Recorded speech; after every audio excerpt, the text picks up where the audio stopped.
Dengar baik-baik saudara. Saya ingin berdoa supaya semua kita mencicipi dan mengecap akan perkara-perkara ilahi dari Allah. Pada waktu engkau mulai mengecap akan perkara ilahi itu, dunia tidak akan pernah bisa memuaskan saudara lagi. Yang terakhir, buka Keluaran pasal 33. Saya ingin tunjukkan ini yang Tuhan sediakan buat kita pada hari ini. Di rumah, tolong Anda baca seluruh pasal. Karena ini memberikan pewahyuan yang sangat kuat buat setiap kita. Nah, sebelum kita baca pasal 33, Anda kalau lihat pasal 32, judulnya Anak Lembu Emas. Anda tahu ceritanya, orang Israel menyembah akan anak lembu emas. Dan pada waktu itu mati 3.000 orang di antara orang Israel dalam satu hari. Mati 3.000. Dalam keadaan seperti itu, Musa bertemu dengan Tuhan lagi. Dan lihat pada ayat 18, saya bacakan sampai ayat 21, ini hebat sekali. Dia berkata, tapi jawabnya, perlihatkanlah kiranya kemuliaanmu kepadaku. Tetapi firman-Nya, aku akan melewatkan segenap kegemilanganku dari depanmu, dan menyerukan nama Tuhan di depanmu. Aku akan memberi kasih karunia kepada siapa yang aku beri kasih karunia, dan mengasihani siapa yang kukasihani. Lalu firman-Nya, engkau tidak tahan memandang wajahku, sebab tidak ada orang yang memandang aku dapat hidup. Ayat 21, perhatikan baik-baik. Berfirmanlah Tuhan. Ada suatu tempat di mana? Dekatku. Di mana engkau dapat berdiri di atas gunung batu. Dan ini kalimat luar biasa. Dari Tuhan berkata, engkau akan mati Musa. Engkau tidak akan tahan ketika engkau melihat akan wajahku. Tapi Allah berkata, tapi ada suatu tempat di dekatku. Sekalipun ditutup tangannya, ditutup matanya oleh tangan Tuhan. Tapi Tuhan berkata kepada Musa, engkau ingin sungguh-sungguh lihat kemuliaanku. Ada tempat di dekatku buat kamu. Ketika saya berdoa, Roh Kudus berkata, aku akan berikan mereka mencicipi dan mengecap akan hal-hal yang ilahi.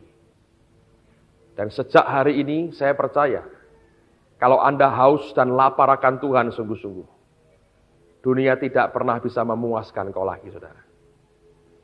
Saya mau tutup dengan sebuah kesaksian. Saya pernah saksikan berkali-kali, tapi Tuhan berkata pada saya, ceritakan lagi pengalamanmu. Dan biarkan mereka mengerti apa artinya mengecap perkara-perkara ilahi. Saya melayani Tuhan full time sejak tahun 86 sebenarnya. Saya mulai keliling, saya mulai menginjil, saudara. Sampai akhirnya tahun 91 Tuhan berkata, kamu mulai gereja ini. Dan saya mulai gereja ini bersama dengan Tuhan. Pada tahun itu sebetulnya merupakan tahun puncak keberhasilan pelayanan secara manusia yang saya pernah nikmati. Dalam setahun kaset khotbah saya pada waktu itu bisa laku 12.000, saudara. Dalam setahun.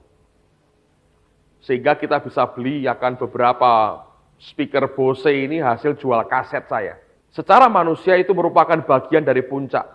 Tapi jujur saya berkata secara batin, itu merupakan tahun yang paling menggelisahkan buat saya. Khususnya ketika masuk tahun 92. Saya merasa ada yang hilang dari hidup saya. Saya tidak tahu itu apa.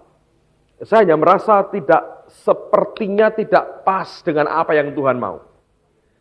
Saya coba lakukan yang terbaik saya bisa, saya khotbah, saya melayani Tuhan. Tapi saya merasa ada yang gelisah di hati saya. Dan tanpa saya tahu mengapa saya gelisah. Saya coba bicara dengan beberapa teman hamba Tuhan, saya berkata, mengapa ya saya gelisah begini? Dia berkata, ya biasalah, itu biasa, nanti kan hilang sendiri katanya. Tapi jawaban itu tidak memuaskan saya. Suatu hari saya diundang ke Jakarta lagi. Saya diundang ke sebuah persekutuan doa yang termasuk yang paling tua di Jakarta. Dan saya masuk ke ruang kebaktian, tapi di depannya ada meja kecil. Lalu mereka taruhkan akan berbagai macam brosur di situ, saudara. Brosur undangan KKR atau kebaktian di banyak persekutuan atau gereja. Ada 5 atau 6, saya lupa persisnya. Dan di masing-masing brosur tercantum yang paling besar, paling jelas itu nama pembicaranya. Beberapa brosur itu membuat kebaktian pada jam dan hari yang sama diumumkan di situ. Dan nama saya satu di antaranya di situ, saudara. Waktu saya lihat akan deretan nama-nama pendeta ini, bisa muncul di hati pernyataan begini. Kok kayak barang dagangan. Ya. Hitachi, Sanyo, Toshiba, Petrus Agung, siapa? Sama kan, saudara? Saya bilang kayak barang dagangan ini. Hari itu saya pelayanan dengan hati kacau karena saya bertanya, ini orang datang karena orang atau karena Tuhan? Mereka datang sekian banyak karena saya atau karena Yesus? Jawaban netral, dua-dua, gitu kan saudara? Tapi itu membuat saya makin gelisah. Sekian minggu kemudian, saya diundang lagi ke Jakarta. Ada jadwal lagi di Jakarta. Nah, besoknya akan berangkat, sorenya saya baca suara pembaruan hari itu. Di satu halamannya ada iklan kebaktian, saudara, saya baca. Dari berbagai macam kelompok persekutuan doa dan gereja. Dan huruf yang paling dicetak tebal, kapital, hitam, blok, nama pembicaranya. Dari sekian banyak advertensi, nama saya di situ lagi, saudara. Waktu saya baca, saya berkata, ini barang dagangan ini muncul lagi. Saudara. Saya gelisah sekali. Saya bilang dalam hati ada yang hilang dari hidup saya. Tanpa saya tahu itu apa. Saudara bisa bayangkan secara manusia berhasil. Tuhan mulai suruh merintis gereja. Tapi ada yang hilang dari hidup saya. Satu hari, saya harus ke Amerika pada bulan Agustus 92. Saya ajak istri saya ajak Keisha. Kami akan muter sebulan sampai ke Kanada. Singkat cerita, semua diatur. Saya putar dulu ke Amerika sebulan.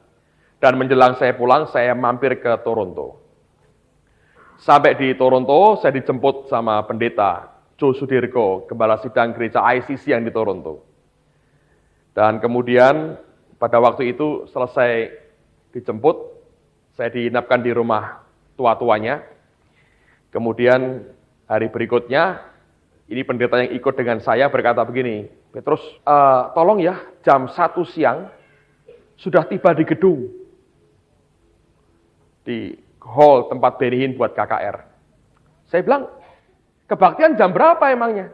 Jam 7 malam. Ya datang jam 5 kan cukup, ya kan? Kita kan orang Indonesia. Kebaktian jam 7, datang setengah 8. Dengan wajah tanpa dosa, pura-pura tanya, sudah mulai ya?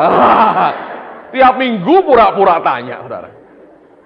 Tetap dengan wajah tanpa dosa, kita kan begitu, saudara ya. Makanya kalau ada berkat, mesti nggak dapat duluan. Karena Tuhan kalau membagi, pertama jam 7 kurang semenit itu membagi dia langsung. Jam 7 selesai, saudara. Bukan menyindir, hanya menghimbau. Nah, saya bilang ya jam 5 dong. Dia bilang, jangan deh, tolong. Karena kita akan diaturkan tempat. Dan mereka minta kita masuk lewat dengan mereka. Nanti kamu boleh pergi dulu, nanti jam 1 tolong ketemu di gedung. Dan masuk ke pintu nomor 6. Saya bilang, baik. Saya pergi ke Niagara Falls, saudara. Cukup jauh rupanya. Sampai di sana, saya bilang sama pendeta ini, sekarang kita ngapain? Foto aja. Sekian menit, udah foto, ayo pulang. Dia bilang, loh ini kan masih banyak yang dilihat, ada museum, ada apa. Udahlah, pokoknya pulang, saya bilang. Saya berkata begini, saya ke Toronto ini ada orang korban buat saya untuk ikut KKR-nya Benny Hinn, bukan jalan-jalan. Kalau saya pakai untuk yang lain, saya menyalahgunakan berkat yang dia keluarkan. Saya salah dengan Tuhan. Dia nggak bisa ngomong apa-apa. Saya bilang, pokoknya pulang. Akhirnya pulang. Saudara. Langsung diantar kami ke gedung tempat kebaktian dimulai. Nah pada waktu itu saudara, saya kaget sekali. Jam 1 siang, bulan September akhir, tanggal 25, saya masih ingat. Itu sudah mulai menjelang winter ya, dan itu dingin, anginnya dingin sekali. Nah pada waktu itu saya lihat gerbang tertutup semua. Dan yang antri sudah banyak sekali. Di satu pintu itu ada ratusan orang pakai kursi roda, saudara, ngantri. Dan saya diberitahu, ini dari tadi malam tuh mereka ngantri. Bayangin. Saya bilang, wow, yang begini nih yang perlu terjadi. Dan akhirnya, saya lari ke gerbang nomor 6. Ternyata tuh gerbang dibuka untuk panitia ushers counselor. Dan sampai di sana saya nggak punya tanda apa-apa, ditolak.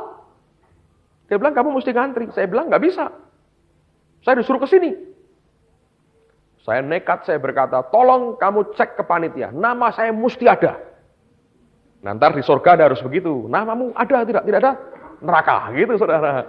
Nah, ini KKR Benihin begitu. Dia akhirnya saya ngotot begitu. Dia telepon dia hubungi yang di dalam. Betul rupanya nama kami ada. Terus dibukakan pintu, kami masuk. Lari saudara masuknya. Di dalam masih kosong sama sekali. Kecuali beberapa panitia lagi kerja.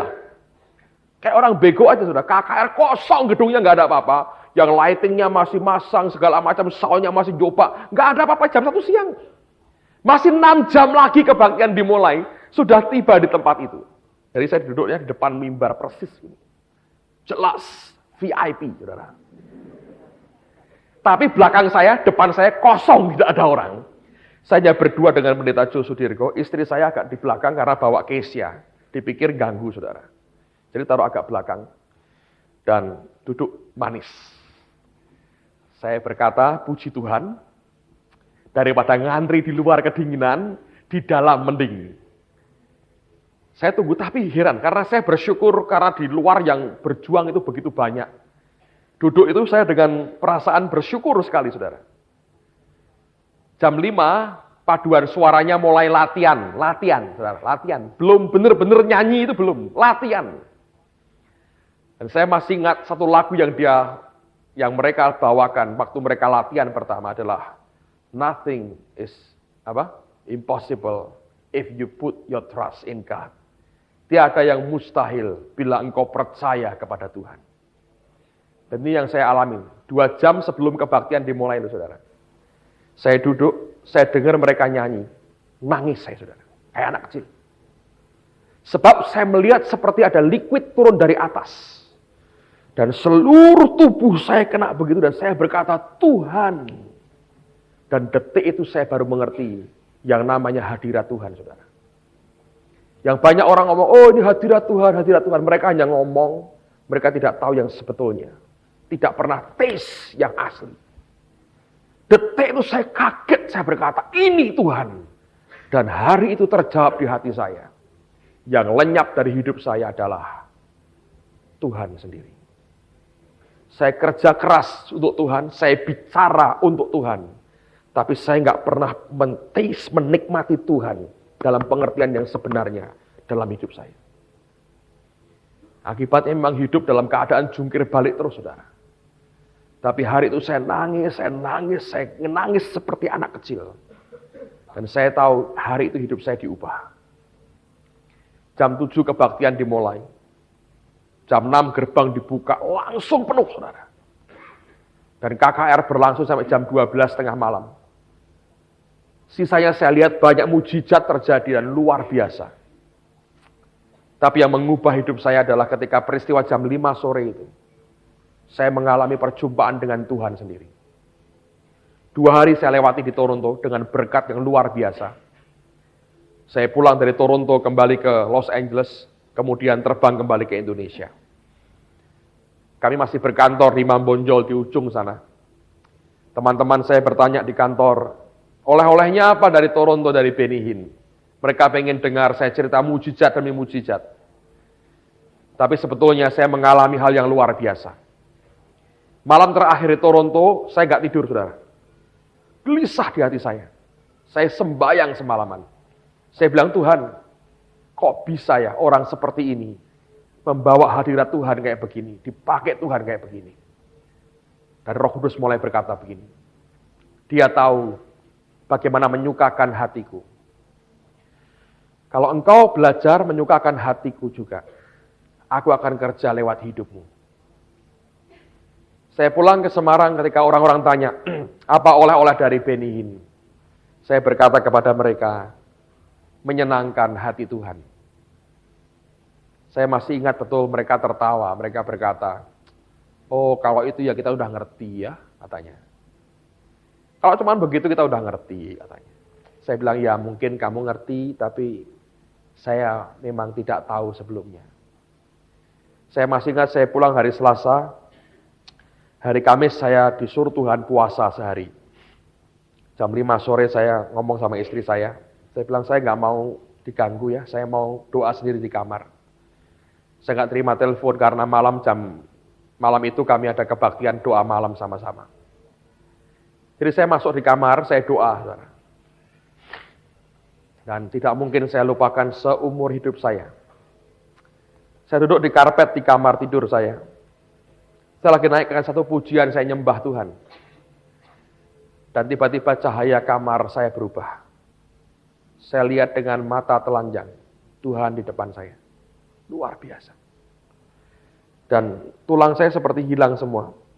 Nyandar di tembok tanpa tenaga. Dan saya berkata, Tuhan, kalau ini lebih kuat lagi aku pasti mati sekarang. Nggak tahan, saudara. Pada waktu itulah dia bicara begitu banyak, saudara. Saya nggak bisa ceritakan semuanya. Dia bicara begitu banyak. Dan dia berkata begini, aku Tuhan yang punya selera dan punya kehendak. Tidak semua yang baik yang kamu pikir kamu bisa lakukan itu menyenangkan hatiku.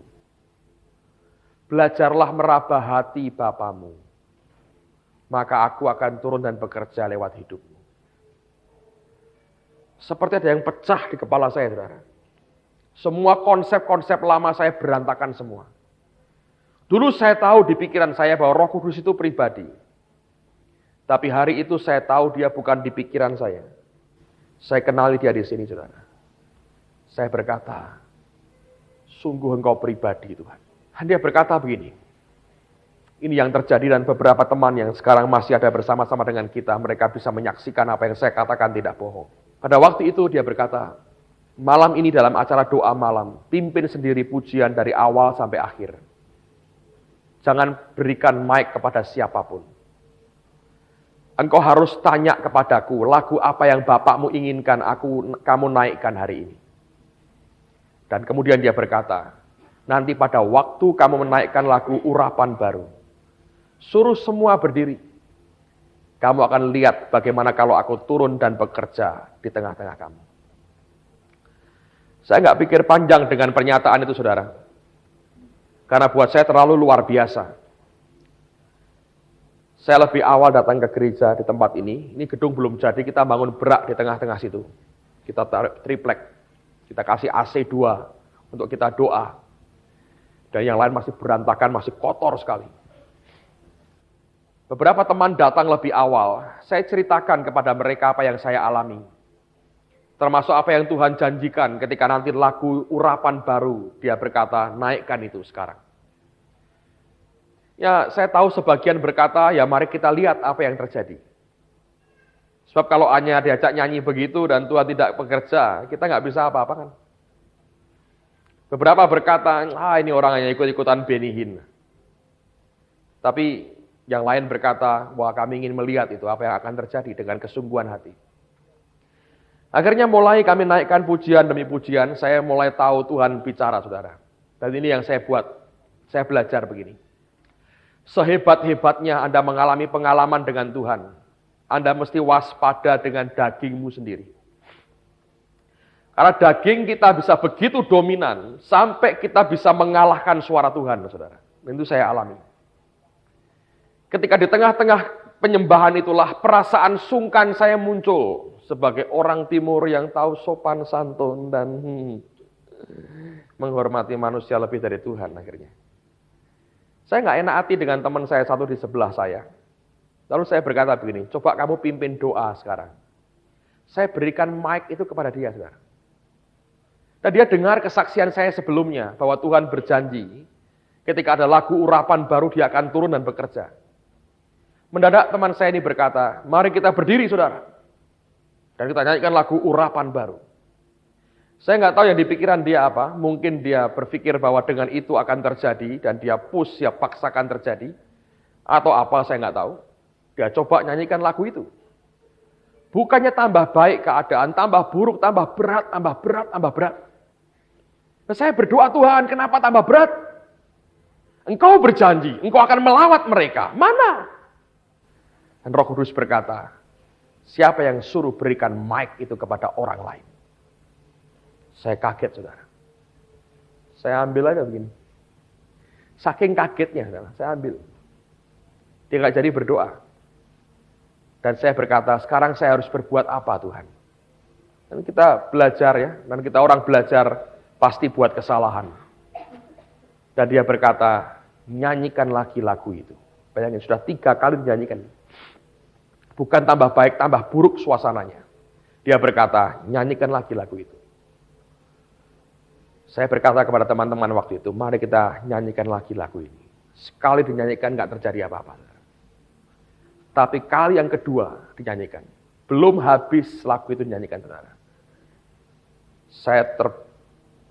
Saya kaget sekali karena saya lihat suara orang bum, bum, bum. Dan saya lihat beberapa orang mulai tumbang dalam roh dan mereka pelepasan. Bum, bum, bum. Saya kaget, saya buka mata. Saya berhenti nyanyi dan saya lihat sudah sekian orang tergeletak di bawah semua. Saya tidak pegang, saya tidak apa-apain, saudara. Sejak itu saya tahu apa artinya menyenangkan hati Tuhan. Sejak itulah kita mengalami pembaharuan demi pembaharuan. Sejak itulah kita dibawa Allah berjalan begitu cepat dengan Tuhan. Sejak itulah saya tahu apa artinya ketika Tuhan berkata kepada Musa, ada suatu tempat dekatku yang dia berikan untuk orang yang mau dekat dengan dia. Firman Tuhan pagi ini berkata, berikan kepada anak-anak ketika mereka masih muda, mengecap akan perkara-perkara yang dari Tuhan, yang ilahi. Ketika mereka tumbuh dewasa, dunia tidak akan pernah bisa memuaskan mereka. Amen, saudara. Saya tahu Tuhan di tengah-tengah kita. Sejak hari itu Roh Kudus jadi sahabat yang paling baik buat hidup saya. Saya harus berkata, dia lebih mengerti saya dari istri saya, walaupun istri saya ini sudah luar biasa. Tidak ada yang bisa ngalahin Tuhan, saudara. Dia nomor 2 yang ngerti saya setelah Roh Kudus pasti.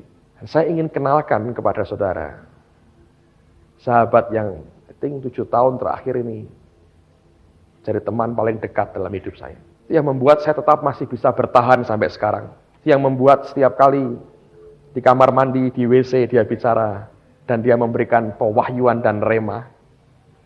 Anda harus tahu sebagian dari khotbah-khotbah di mimbar ini didapat ketika saya di WC, saudara. Itu yang membuat ketika di jalan sendirian, saya tidak merasa sepi. Karena dia berbicara. Saya tahu dia di tengah-tengah kita. Saudara tahu apa yang paling menyukakan hatinya? Setiap kali saya kenalkan dia seperti ini, saya tahu dia bahagia. Karena terlalu lama gereja membiarkan dia. Dan gereja hanya memanipulasi sebetulnya akan kehadirannya. Ketika terjadi kegerakan rohani Toronto Blessing misalnya. Beberapa gereja buat acara-acara seperti itu. Dan Roh Kudus berkata kepada saya, engkau tahu, hatiku sedih. Karena mereka bukan ingin aku sebetulnya. Mereka hanya ingin memanfaatkan aku supaya orang datang ke gerejanya. Dan gerejanya tambah besar. Tapi di hati yang paling dalam, mereka tidak ingin aku sebetulnya. Mereka hanya pakai aku untuk sebagai bahan tontonan dan pertunjukan. Tujuan mereka orang datang gerejanya tambah besar. Tapi para pemimpinnya sebetulnya tidak membutuhkan dan tidak ingin aku dalam hidupnya. Saya sedih sekali. Dia pribadi yang tidak bisa dibohongi. Dia pribadi yang lembutnya luar biasa. Dia hadir seperti ibu. Dia hadir sebagai sahabat. Dia hadir dalam kepribadian Tuhan yang seutuhnya. Saya ingin kenalkan dia kepada saudara. Kalau Anda belum kenal, saya ingin kenalkan dia kepada saudara. Dan lihat bagaimana nanti ketika dia jabat tanganmu, saudara, dan jabat hatimu. Anda akan tahu dan tahu dan tahu apa artinya bergaul dengan dia dan berjalan dengan dia. Amen, saudara. Tutup Alkitabmu sama-sama. Mungkin saudara sudah tahu dia, tapi hari ini biarkan kita berkenalan dengan dia lebih jauh. Mari tundukkan kepala dan tutup matamu.